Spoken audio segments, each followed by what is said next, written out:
I was about 15 and I left home and came hitchhiking across the country.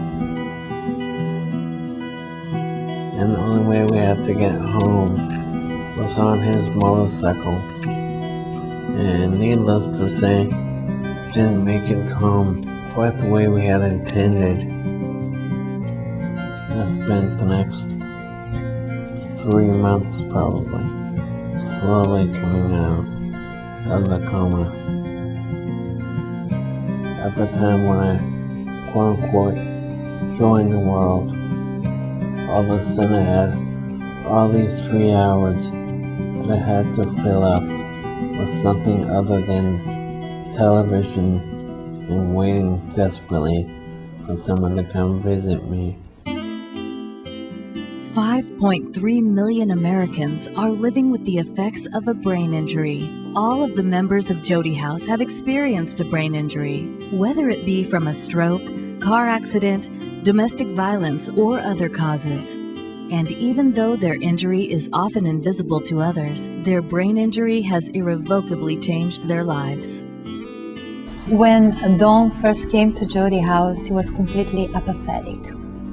We couldn't get a reaction out of him. He didn't care if it was day or night, didn't care if you were in front of him or not. I really didn't know what to expect of him. I remember that feeling of sort of standing alongside of myself, watching myself, as though there's somebody else in my body. Some cases, I would hurt people's feelings without ever having intended to do that. Jeff has been coming to Jodi House even before I started working here, and he has a very powerful impact on me and on other people with brain injury. There is a high incidence of suicide for people with brain injury. There is a very high incidence of divorce with people with brain injury. It's very hard for the families to reorganize themselves, their schedules, their obligations around the needs of a person with brain injuries. The norm is that this person will be left unsupported. Since my accident, I've lost a lot of friends. But many of those people have just, I think at least in part, because of that fear of what they don't know.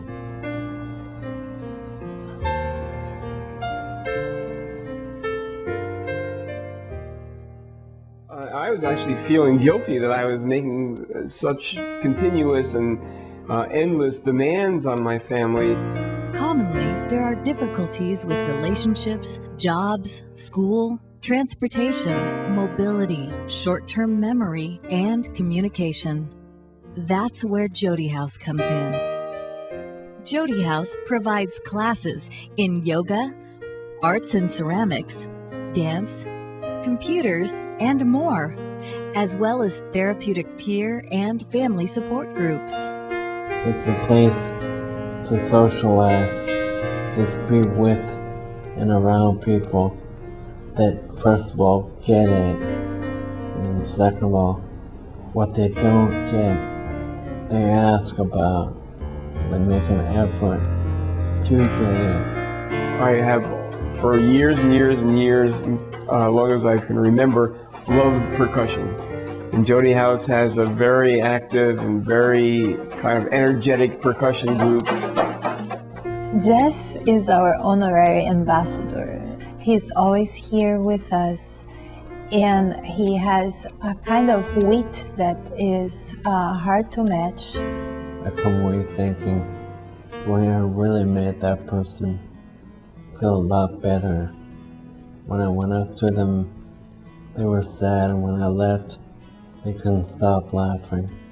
When I tell people that I work with people with brain injuries, most often people look at me and say, wow, that is tough. That must be really hard. That surprises me because it's not hard, it's not tough, it's wonderful. You're dealing with people who are smart and caring and want to help themselves, and they get better.